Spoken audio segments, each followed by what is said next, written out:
Ouais, l'année dernière, je suis parti avec un groupe de l'association des chiens guides de Toulouse. Donc l'association des chiens guides, c'est une asso qui s'occupe de former des chiens pour les personnes qui sont non-voyantes ou à déficience visuelle.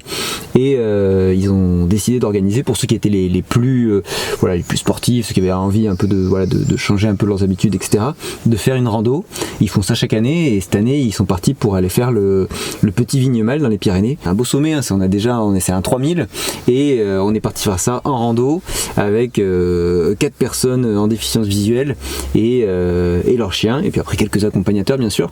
Mais bon voilà, c'est un projet assez hallucinant, parce qu'il faut se dire que même déjà faire un 3000, le petit Vignemale, quand tout va bien, c'est pas forcément simple. Et là il faut se dire, ces personnes ils font ça sans rien voir, ils savent pas où ils posent leurs pieds, et ça c'est assez hallucinant à voir. Bon, il y a ces 2 journées, donc c'est fatigant, que ce soit pour les hommes ou pour les chiens. Et puis on arrive dans le refuge, en dessous du petit Vignemale, où ces personnes-là n'ont aucun repère. Donc il faut tout découvrir. Les refuges, c'est pas du tout fait, en plus c'est pas du tout adapté pour les personnes à déficience visuelle. Il y a des marches partout, il y a des portes qui s'ouvrent dans tous les sens, etc. C'est vraiment une galère monstre, quoi. Donc voir tout ça, les voir évoluer, c'est super intéressant, et c'est assez émouvant parfois de voir tout ce qu'ils font, comment ils arrivent à fonctionner, à trouver leurs habitudes, le chien va les aider, les guider, et voilà, tout ce genre de choses, quoi. Ouais, alors ça c'est très étonnant, parce qu'en effet les chiens sont totalement formés à s'arrêter à un trottoir, à monter un trottoir, descendre un trottoir, s'arrêter à un passage piéton, voilà, toutes ces choses là, et pas du tout formés à être sur des terrains accidentés comme le peuvent être les terrains de montagne. Alors bien sûr que c'est pas un 100% de réussite, et qu'il y a quelques petites chutes, et que des fois c'est compliqué, surtout dans des passages très étroits, mais de manière générale le chien s'adapte très très bien.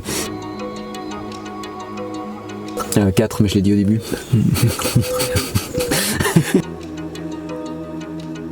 C'est bien sûr que l'arrivée au sommet, elle est hyper émouvante, quoi. Voilà, il y a cette arrivée en plus avec Isabelle qui au dernier mètre, quasiment au dernier moment, s'effondre et tape le pied contre un caillou, alors qu'il y a de la neige, ça tombe dans la neige.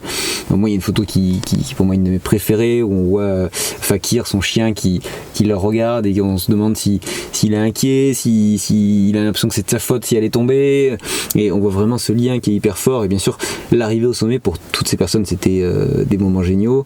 Il y a un autre moment qui était incroyable, c'est le moment de la descente. Voilà, des accompagnateurs ont pris à chaque fois une de ces personnes et les ont fait courir dans la neige, et pour eux ils étaient fous. Ça faisait des années qu'ils n'avaient pas couru comme ça sans réfléchir s'il y avait quelque chose qui pouvait les gêner, les en empêcher, et ça c'est des grands moments de bonheur pour eux, et être là pour les partager, c'était super.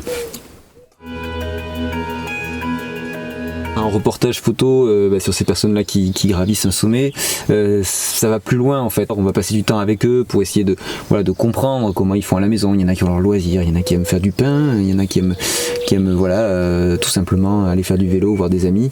Et ça c'était aussi des moments très humains, et partager tout ça avec eux, je crois que ça a été extrêmement plaisant pour moi, et je pense que ça a été plaisant pour eux aussi, et ça de partager à travers un reportage une expérience qui nous permette à tout le monde de s'enrichir, et à tout le monde de passer un bon moment, c'est toujours très agréable. Oui, très bien. Écoute, merci. Avec plaisir.